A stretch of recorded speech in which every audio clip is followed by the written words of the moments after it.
Our first song this morning is entitled Life is a Dream, written by Swami Kriyananda.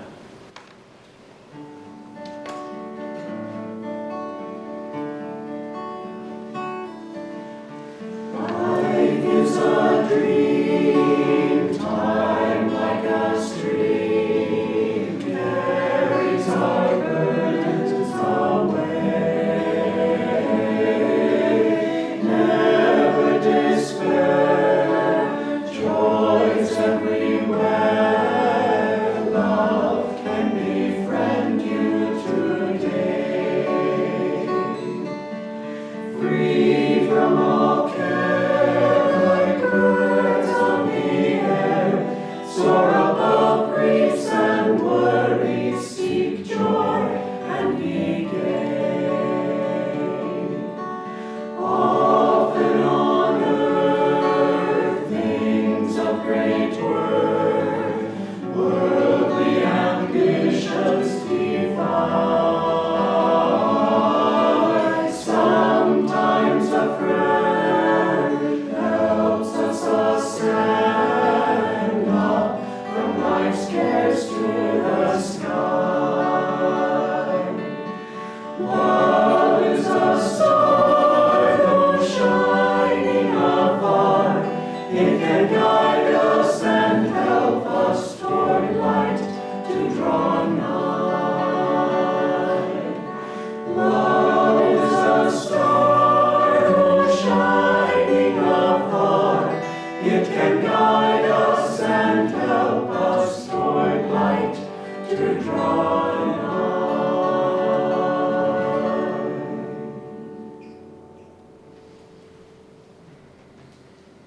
Our readings are taken from Rays of the One Light, Commentaries on the Bible and Bhagavad Gita by Swami Kriyananda.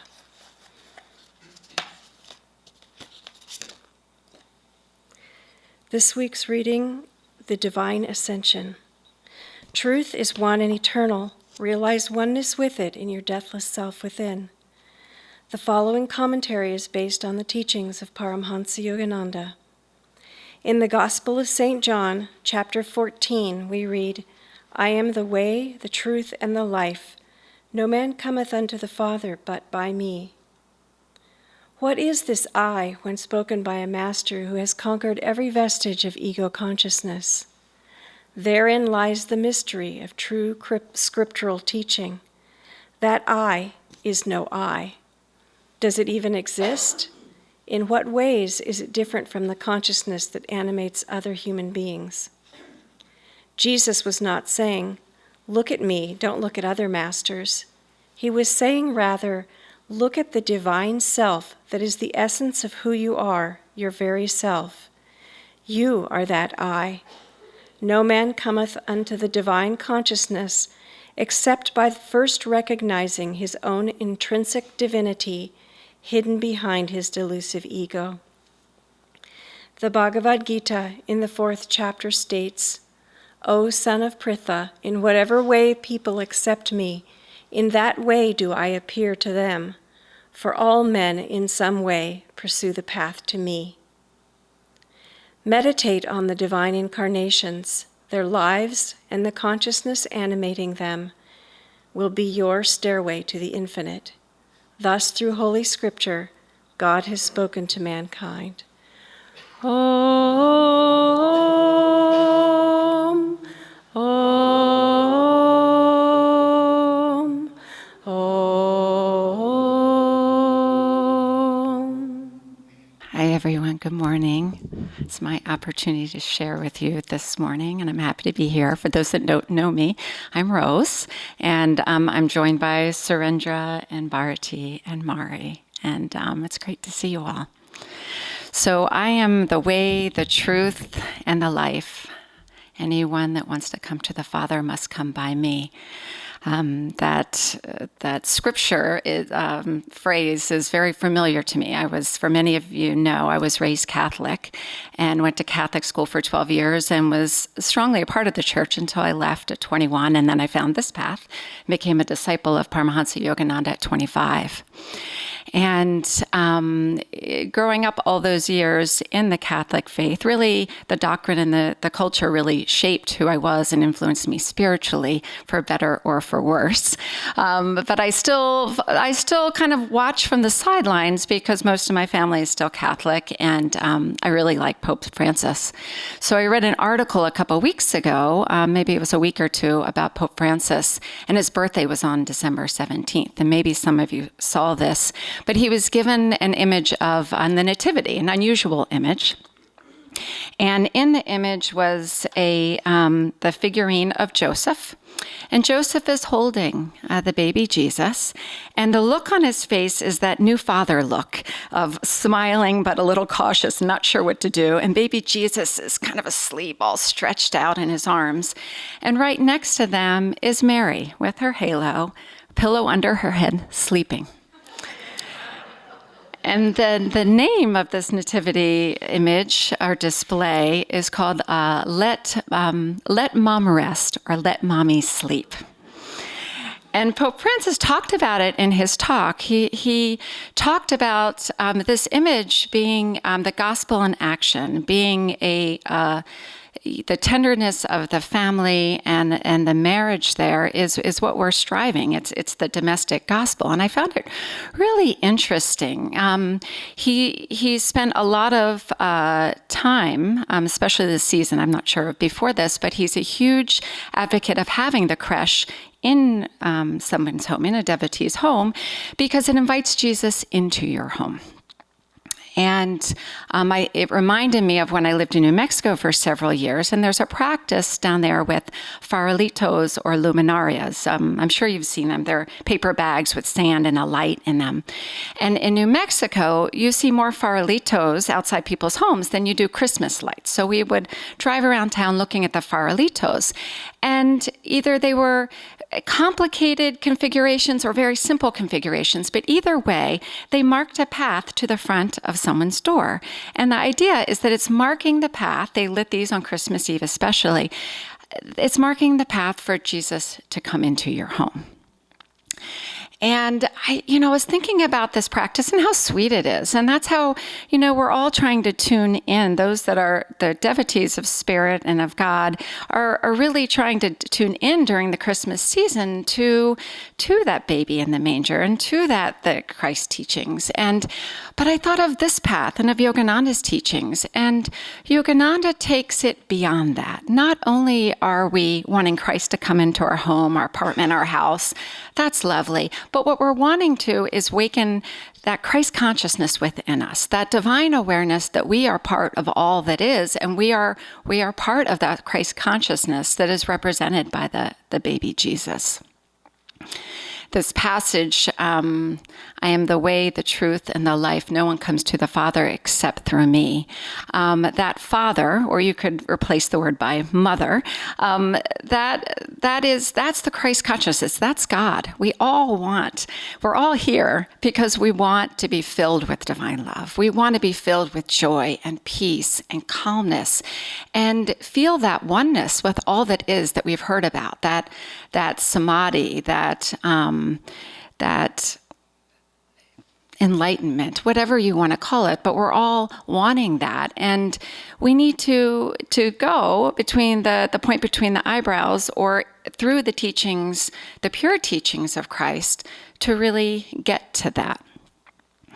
I don't know about you, but on December 26th, I kind of go like this, the day after Christmas. I'm there meditating in the morning going, what's different? What's different? We have this heart-opening fellowship and connection at Thanksgiving.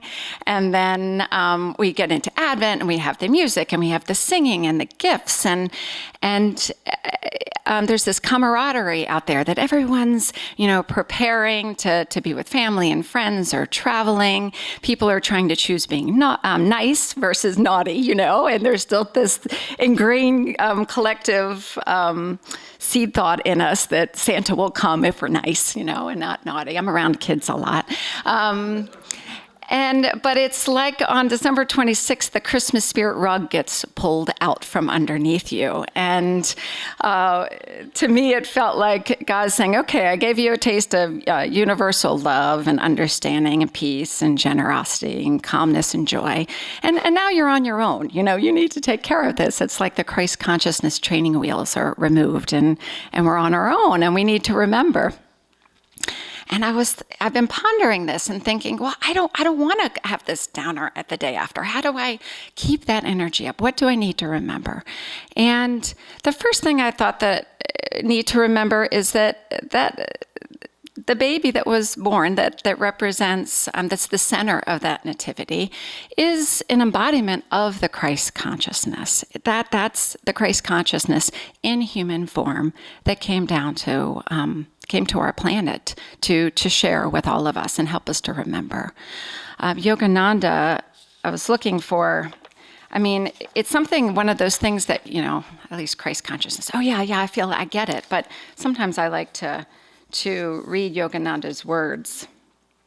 Paramahansa Yogananda writes, Christ consciousness is that consciousness which is present in all creation, and we are part of that Christ consciousness.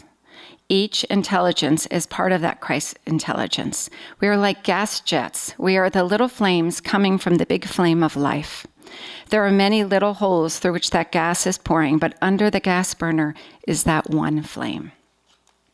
Well, that one flame, the other thing to remember is that's within us and it's all around us. It's not going anywhere. It doesn't go away on December 26th or beyond. It's still just as present, and it's us that has to tune into it. And remembering that if we tune in to the essence of divinity, that the teachings, Christ's teachings, but also Yogananda says East and West are united. They're the same teachings. We'll have more joy in our lives, and we also are able to share joy with others around us. It was making me think of that famous line in the Bhagavad Gita that's about that relates to meditation. Even a little bit of this inward religion can free one from dire fears and colossal suffering. So I started playing with the idea, even tuning into a little bit of the Christ consciousness will bring more joy and love in my life, and love to those around me. And I've been just working with that the last couple of days, and how to just keep fanning that spark within me that was awakened during the Christmas season. And every year it's a little different. Sometimes it's a big raging fire and I feel filled with the Christmas spirit. And sometimes it's this teeny weeny spark that I can barely find. And I just think if I just listen to enough Christmas music, it's going to get bigger. Or if I just do enough acts of kindness, it's going to grow bigger. But whatever it is, fanning that, nurturing that little spark within us, I think is one of the keys to carrying that universal love and that universal joy that's reawakened within us during this time of the year, beyond this time of the year. There's a common phrase we use in our prayers, may thy light shine forever on the sanctuary of devotion. And putting that spark or that fire or that lamp, whatever is the image for you, on that sanctuary, on that altar, and inwardly bringing flowers of self-offering and lighting candles of devotion and dusting off the altar and cleaning up, uncluttering it in times of reflection, and really trying to do that every day. On our path, our teachings is to meditate twice a day, morning and night. But if you can't meditate twice a day, meditate once a day. And if it can't be very long, it can't be very long. I often tell, once again, I work with kids, and also have learn and meditate classes. And when I started meditating, 3 minutes. I mean, I look back at that, I could only do 3 minutes, and I don't know what happened after that. I think I was so restless that it took me about a year to go, I think maybe 10 minutes. And I remember visiting the Expanding Light many years ago, and their meditation was 20 minutes, and it felt like such a long time.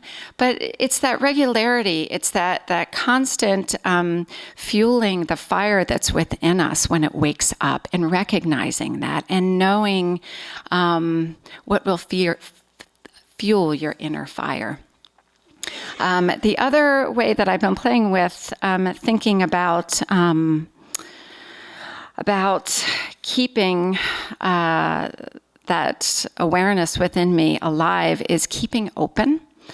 Jyotish and Devi records, probably a lot of you saw it, record and share a Christmas message on a video each year, or since we've been using video as a vehicle to share inspiration. And Jyotish said something during his Christmas message that I wanted to share. He said, "This is a special time of the year, not only filled with love, the love and birth of Christ, but is the time especially in the year when people's hearts begin to open up. And it is a very good thing to use this time personally, to open your heart to include others, to include those that may need love but don't necessarily receive it very easily. Now is the time to heal any negativity between you and other people. But more than that is the time to make a deep connection with the Christ consciousness. The Christ consciousness is that unifying force, where in that high state of consciousness, one realizes that there is only one being in the universe, and that is us, and we're connected with all the other, one might say, manifestations of that one being. So as we commune with that Christ consciousness, we naturally feel our connection with everyone else."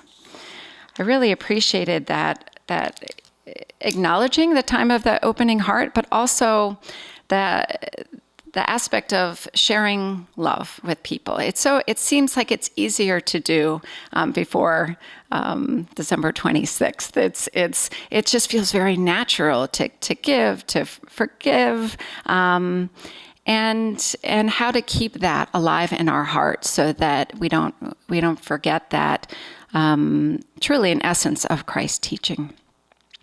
And the last area that I've been thinking about was giving to others, generosity, being generous of our spirit, being generous in our thoughts, thinking, being high-minded, thinking the highest, thinking the best of a situation or a person, being generous materially, being generous and not looking for anything in return. Like I mentioned, I teach over at the Living Wisdom School, and I have a classroom of 12, 8 to 11-year-olds. And right now is report card time, so it's on my mind. But one of the main areas of our curriculum is helping them with this generosity of spirit, or giving to others, or thinking outside themselves. The curriculum areas fall into personal development and cooperation and service learning. And we work on helping them to tune in that aspects of themselves.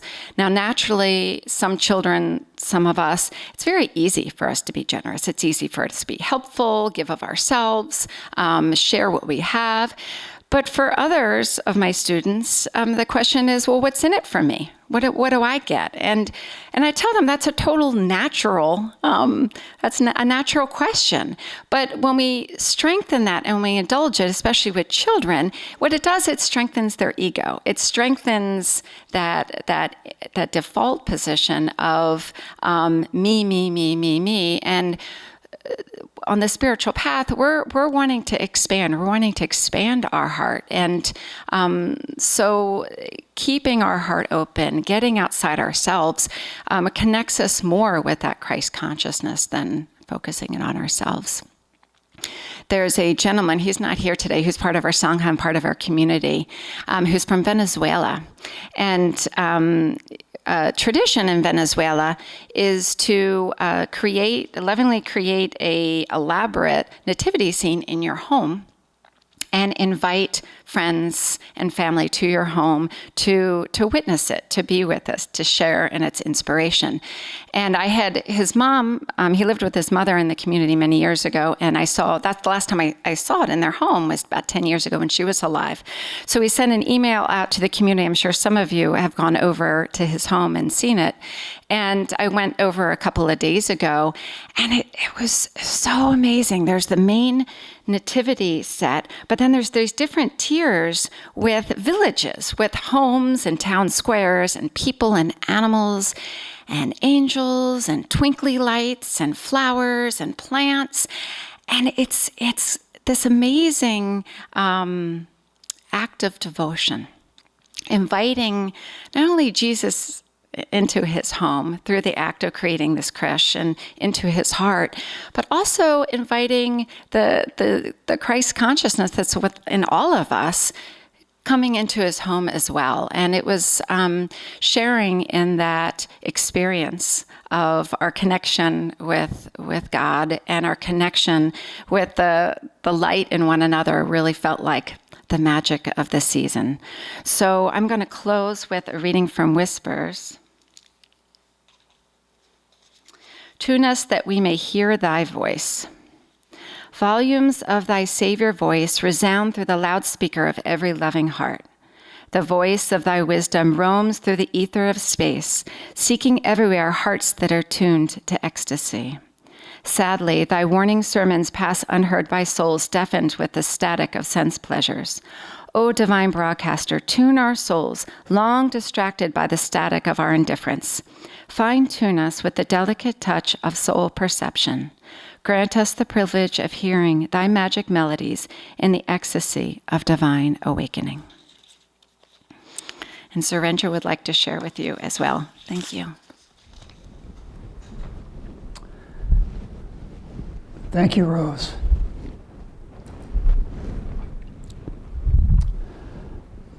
I wanted to take just a few minutes and talk about this momentous year that we have shared together.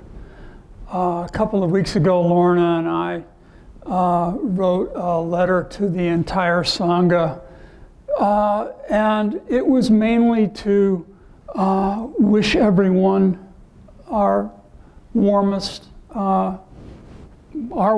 wishes for the Christmas season, but it was also to express our thanks on behalf of our entire ministry for the support that we have received from you folks this year.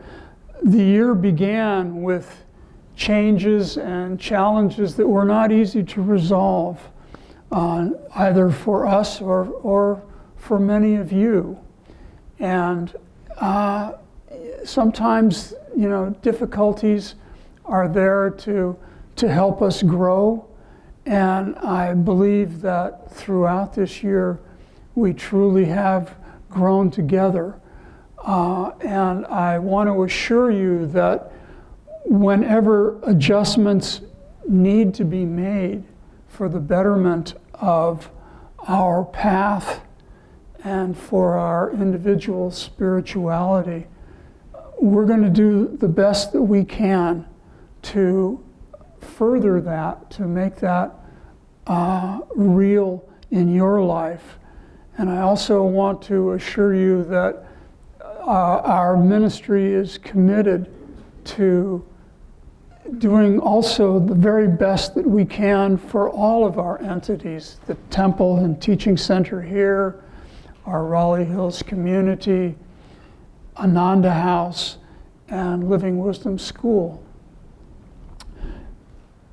We're grateful in particular for the kind and supportive comments that we've received about the direction that the Ananda Portland has taken, about the feeling of lightness around our activities and events, and also just the enjoyment of serving together and being together. will there ever be unanimous agreement as to what our priorities should be and how we should fulfill them? It is probably not in our DNA, individually or collectively, for that ever to really happen. And there always will be challenges too. Ananda House and Living Wisdom School are currently experiencing some pressing needs, and it's yet uncertain as to how those will be resolved. But what we can do always is to simply attune ourselves to the guidance of higher consciousness, to do the very best that we can to be attentive to that and to give it as much energy as we can. And when we do that, it's always for the best, no matter what happens. You know, the spirit of Christmas was never meant to be simply a December experience. The message of love and of hope that it brings is for every day and for every way. And we want to fulfill that message. When we do, as one of Swami's songs says, and as Christ meant, there's joy in the heavens, there's a smile on the mountains, and melody sings everywhere. As devotees, we also want to remember what our real priority always is, and that's to put people first. And what that means is to love them as family under all circumstances, to serve their spiritual needs, to uplift them whenever they may be feeling low, to forgive mistakes when they're made, because we all make them. They are who we are. There is no other. We are a Sangha, Ananda Portland, and I hope it means as much to you as it does to all of us in the ministry. When she was asked what she would do differently if she could live her life over, Sister Gyanamata said simply that she would do more and better.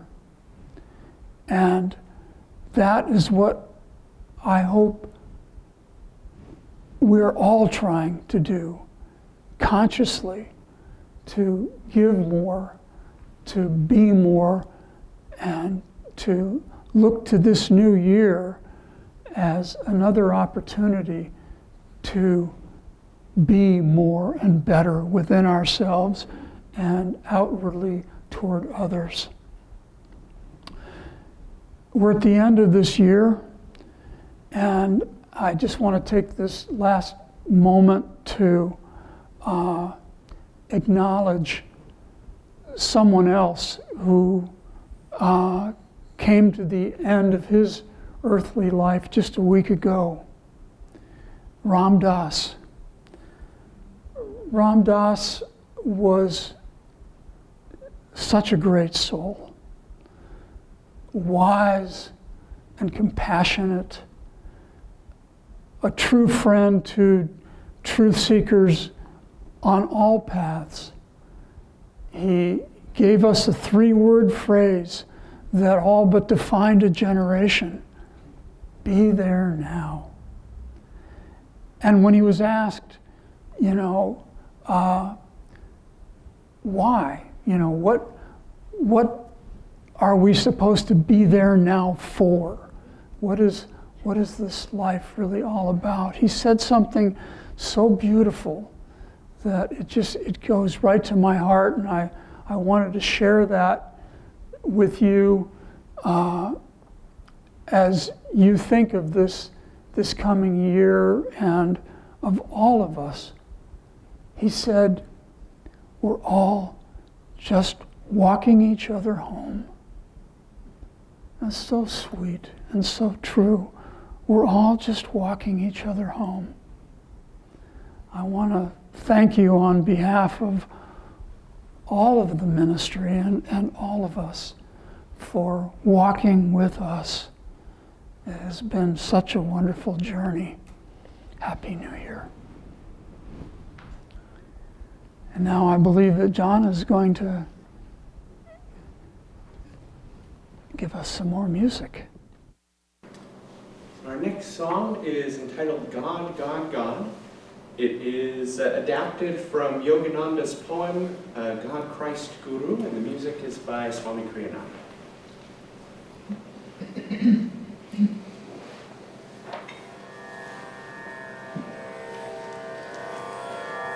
And I'll invite you at the end of every verse, when God, God, God comes around, please sing with me.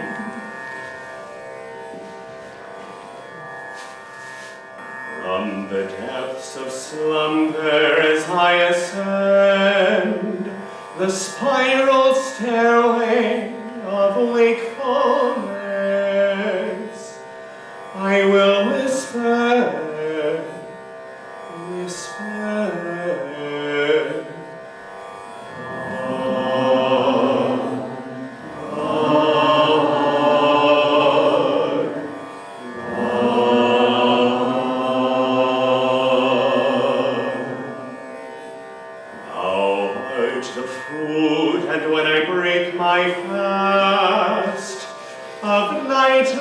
separation from thee, I will taste thee and mentally say,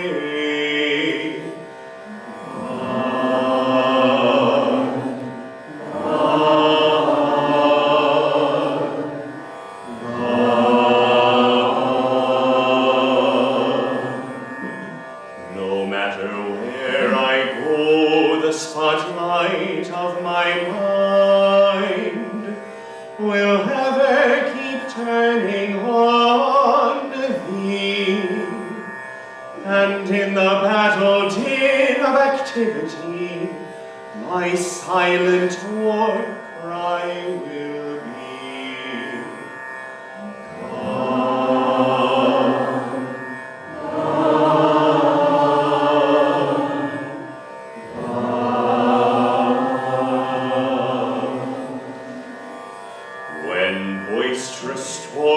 Of trials shriek, and when worries howl at me, I will drown their noises, loudly chanting, God, God, God.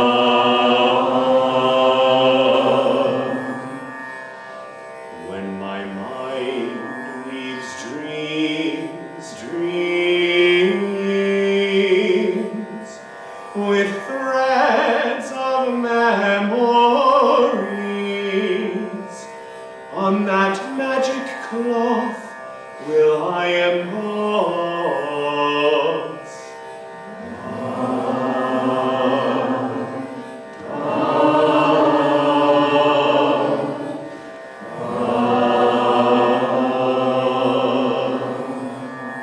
Every night in time of deepest sleep, when my peace dreams and calls joy, joy, my joy comes singing evermore.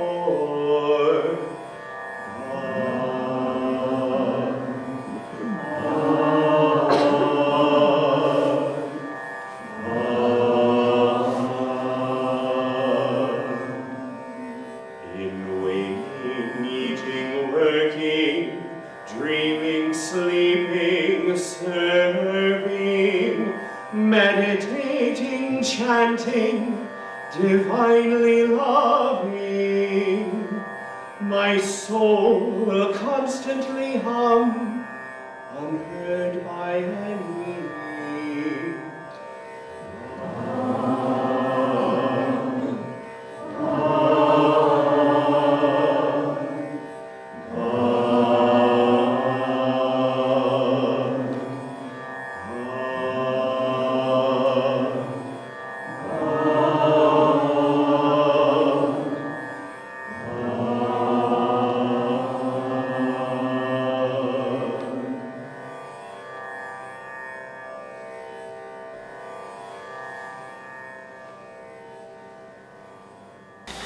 I'd also like to draw your attention to the fact that we are almost into January. There's a new schedule up at the front desk if you'd like to pick one up. Of course, you can always check on our website for all of the things that are happening as well.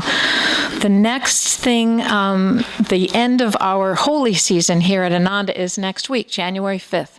Which happens to fall on a Sunday this year. So that is Paramahansa Yogananda's celebration of his birth. And instead of an evening event that we usually have, we will do it on Sunday because that's his birthday. So just join us next week for Sunday service. It'll be at the regular time, but we'll have birthday cake afterwards. So you might want to come. On Tuesday, January 7th, we start our new Learn to Meditate class series, which happens every month. If you've taken that before, you can take it again for free if you'd like, or come and learn how to meditate. The book study group starts again on January 8th. On the 9th, Thursday, we have our new yoga class, the Restorative Yoga with Mayatri. That's going to be a weekly event on Thursday evenings, and that's going to be here at the temple. It's drop-in. If you have a Thursday evening and you just don't know what to do with yourself, come and be restored in the yoga class. It's wonderful. It's our usual price, only $12, $6 for seniors, and you can't get a restorative yoga class anywhere nearby for that kind of cost. If you have any questions, concerns, thoughts, ideas, please share. And as you go out today, if you want to grab one of our poinsettia plants and take it home with you, you're welcome to do that as well. And join us afterwards for a bagel bar if you'd like. Thank you for being here.